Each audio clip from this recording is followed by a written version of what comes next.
अस्सलाम वालेकुम, welcome back to our channel. आज हम एक बहुत ही ज़बरदस्त लव स्टोरी लेके आए हैं जिसका आगाज़ एक सोशल मीडिया से हुआ और उसका अंजाम बहुत ही बुरा हुआ। ये कहानी है बादल बाबू, एक इंडियन शहरी, और सना पाकिस्तानी शहरी की। इस वीडियो में या हम बहुत से सवालों के जवाब ढूंढेंगे। तो आपके ज़हन में बहुत से सवाल आ रहे होंगे और आपने कुछ वैसे सोशल मीडिया पे ये ट्रेंडिंग पे चल रहा है, तो कुछ लोगों ने ये चीज़ें देखी भी होंगी कि मतलब बादल बाबू के रिलेटेड ये जो स्टोरी है क्या। पहला सवाल, बादल बाबू कौन था और सना लड़की पाकिस्तानी वो कौन थी और उनको आपस में कनेक्शन कैसे हुआ। दूसरा सवाल, बादल बाबू इंडिया में कहाँ से आया और पाकिस्तान में किस जगह पे आके वो रिहाइश पजीर हुआ और उसके लिए कितने मुश्किल हालात थे, किन मुश्किल हालात से वो गुजरा। तीसरा सवाल, बादल बाबू ने बॉर्डर क्रॉस कैसे किया, मतलब इतना मुश्किल एक सोशल मीडिया के मतलब एक परवान चढ़ने वाला प्यार, वो उसने उसकी खातिर बॉर्डर क्रॉस कर दिया। चौथा सवाल कि बादल बाबू किन हालात में पाकिस्तान में रहा और किस जगह पे वो मुकीम रह के उसने कैसी ज़िंदगी गुजारी। पांचवा सवाल, किस लॉ के अंडर उसको गिरफ्तार किया गया और अब इस वक्त बादल बाबू कहाँ है। और आखिरी सवाल ये था कि बादल बाबू क्या मुसलमान हो चुका है। इन सवालों के जवाब अब हम इस वीडियो में ढूंढने की कोशिश करेंगे। अलीगढ़ के एक छोटे से गांव से निकला हुआ एक बादल बाबू नामी लड़का जो कि सोशल मीडिया से कांटेक्ट हुआ सना से फेसबुक के थ्रू, और वहां से उनकी कहानी जो है वो लव स्टोरी में तब्दील होती है और वो उसके पीछे इतना सीरियस हो जाता है कि अलीगढ़ के एक छोटे से गांव में वो रिहाइश पजीर था। वहाँ पे वो इसका कोई इतना वो अमीर नहीं था, बहुत ही एक छोटे घराने से, गरीब घराने से ताल्लुक़ रखता था, और घर वालों को ये कह के निकला है कि मैं जो है ना वो दिल्ली में जॉब करने जा रहा हूँ, वहाँ पे कोई काम तलाश करने जा रहा हूँ। और अगर हम इस जर्नी की बात करें, अलीगढ़ से जो मंडी बहाउद्दीन में वो आया था, मंडी बहाउद्दीन का जो ये डिस्टेंस है, बिलावल कॉलोनी, मेरे नाम से कॉलोनी भी है भाई, मुझे भी आज ही पता चला अजीब है। अच्छा, बिलावल कॉलोनी का जो ये जो सफ़र है वो है तकरीबन 800 किलोमीटर। तो ये जर्नी जो उसने किया, कोई नहीं जानता कि उसने कैसे ये जर्नी की, क्योंकि उसके पास कोई पैसा नहीं था, कोई मोबाइल नहीं था। जब वो यहाँ पहुँचा कोई नहीं जानता, हो सकता है उसके पास कोई मोबाइल हो, रास्ते में उसने बेचा हो, खाना वगैरह खाया हो, या जिस तरह उसने सर्वाइव किया। तो ये तकरीबन 800 किलोमीटर है। अगर वो पैदल अगर हम इसको देखें तो 7 से 8 दिन लगते हैं इसको, अगर पैदल जो वो सफ़र करे। अगर वो किसी कन्वेंस के थ्रू भी सफ़र करे तो अच्छा खासा सफ़र है।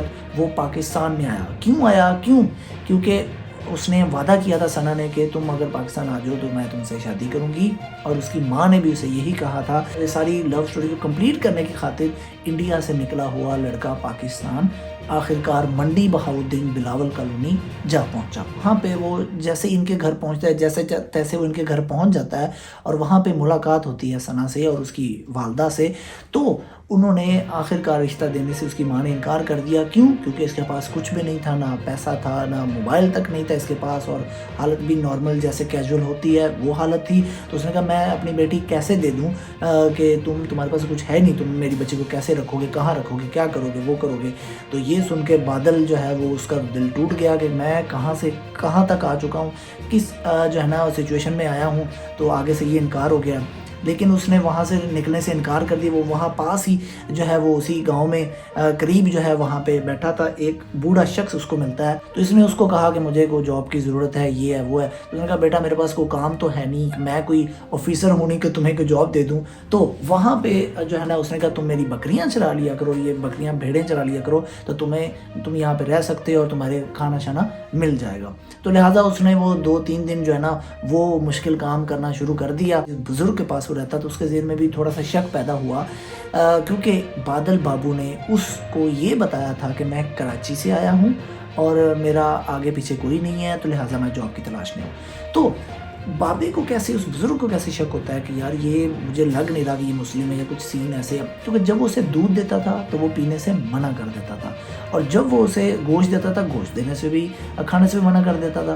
तो ये वो चीज़ें हैं जहाँ से उसको ऐसा शक हो गया कुछ ना कुछ मामला ख़राब है। तो आखिरकार बुजुर्ग ने उससे उगलवा लिया कि सारा माजरा क्या है। اسی دوران جو ہے وہ دوسری اس کی والدہ لڑکی کی ثنا کی وہ بھی وہاں پہ آ جاتی ہے. وہ اس کو بابے سے پوچھتی ہے ساری بھی اس کو تم نے کیوں رکھا ہوا ہے. تو بزرگ جو ہے وہ ایک اچھے دل کا مالک تھا. میں اس کو رہائش دوں گا, اگر پاکستانی ڈاکومنٹس اس کے بن جاتے ہیں تو میں رہائش میں دوں گا, تو تم کیا پھر بھی اس جو ہے نا اپنے بیٹے کی شادی کرواؤ گی. تو اس نے پھر بھی انکار کر دیا. اس لڑکی ثنا نے بھی انکار کر دیا کہ میں اس سے شادی نہیں کروں گی.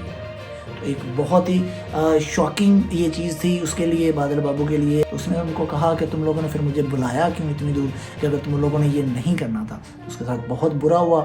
تو لہٰذا وہاں پہ والدہ اس کی چلی جاتی ہے, اور ساتھ ہی جو ہے نا کال جو ہے نا پولیس متعلقہ تھانے بہاؤالدین جو ہے منڈی بہاؤالدین کو کال چلی جاتی ہے تھانے میں, اور وہ پولیس کے ہاتھوں گرفتار ہو جاتا ہے. کیسے ہوتا ہے کہ وہاں پولیس آتی ہے اور اسے پوچھتی ہے کہ جناب اپنا آئی ڈی کارڈ دکھائیں, کیونکہ وہ پاکستان شہری نہیں, تو پاکستانی آئی ڈی کارڈ اس کے پاس نہیں ہوتا. تو وہ کہتا ہے کہ میں انڈین شہری ہوں, میں آئی ڈی کارڈ کیسے دکھاؤں. تو وہ کہتے ہیں جی آپ جو ہے نا ٹریولنگ اپنے ڈاکومنٹس شو کریں. تو ٹریولنگ ڈاکومنٹس بھی شو نہیں کر سکتا, انلیگل جو اس نے کراس کیا ہے بارڈر. تو اس انڈر فارن ایکٹ کے تحت اس کو گرفتار کر لیا جاتا ہے, اور آج وہ منڈی بہاؤالدین جیل میں موجود ہے. بزرگ کے اکارڈنگ وہ کہتا تھا کہ میں مسلمان ہونا چاہتا ہوں. اس نے بزرگ کے سامنے کلمہ بھی پڑھا, کلمہ بھی اس بزرگ نے اس کو پڑھایا. وہ مسلم میں بھی ٹرن ہو چکا تھا, لیکن سٹل جو ہے وہ ثنا اور اس کی ماں اس کے ساتھ جو ہے وہ شادی وغیرہ سے انکاری تھے. یہ جو سوشل میڈیا پہ پروان چلنے والی لو سٹوری کا انجام جو ہے وہ ایک جیل میں جا کے ہوا. بہت ہی سیڈ سٹوری ہے, لو سٹوری ہے. تو ابھی فی الحال وہ وہاں پہ موجود ہے. تو آگے دیکھیں اس کے لا کے اکارڈنگ اس کے ساتھ کیا سچویشن ہوتی ہے. ادھر اگر دوسری طرف دیکھیں انڈیا میں بھی تو اس جو ہے پوائنٹ کو بہت اٹھایا گیا ہے, اور اس کے جو پیرنٹس ہیں اینڈ پہ ان کو کال اس نے اسی بزرگ کے نمبر سے کی تھی کہ میں یہاں پہ سیو ہوں, لیکن یہ کہا تھا کہ میں دہلی میں ہوں, مجھے جاب مل گئی ہے, لیکن ہوتا وہ پاکستان میں ہے. لیکن وہاں پہ جیسے یہ سوشل میڈیا پہ معاملات چلتے ہیں تو اس کے وہاں بھی انڈیا میں پتہ چلتا ہے کہ وہ لڑکا تو ادھر پاکستان میں جیل میں ہے. تو اس کے پیرنٹس کو پھر جب پتہ چلتا ہے تو وہ بڑے پریشان ہوتے ہیں, اور انہوں نے بھی درخواست دے رکھی ہے اپنی گورنمنٹ کو کہ اس ہمارے بچے کو ریلیز کروایا جائے وہاں سے. وہ غلطی سے پہنچ گیا, جیسے بھی ہوا ہے, جو بھی میٹر ہے. تو ابھی دیکھیں کہ انڈین گورنمنٹ کیا کرتی ہے اور اس معاملے میں پاکستان گورنمنٹ کیا کرتی ہے. تو ہمیں لیسن یہی ملتا ہے کہ کبھی بھی آپ کسی کی خاطر اس حد تک نہ جائیں کہ آپ کے پاس واپس مڑنے کا راستہ ہی نہ ہو. ابھی کوئی پتہ نہیں کہ بادل بابو کے ساتھ کیا ہوتا ہے, کیا نہیں ہوتا, وہ کتنی دیر جیل میں رہتا ہے اور کس وقت وہ رہا ہوتا ہے. تو آپ کبھی بھی اس طرح کسی کی باتوں میں آ کے کوئی بھی ایسا قدم نہ اٹھا دیں جس سے آپ کو پریشانی ہو, آپ کے پیرنٹس کو پریشانی ہو, آپ کے فیوچر جو ہے وہ بالکل داؤ پہ لگ جائے اور آپ کا پریزنٹ بھی لگ جائے. تو لہٰذا ایسا کوئی سٹیپ نہ اٹھائیں بغیر سوچے سمجھے. انشاءاللہ ملیں گے اگلی ویڈیو میں. اپنا خیال رکھیں, تب تک اللہ حافظ.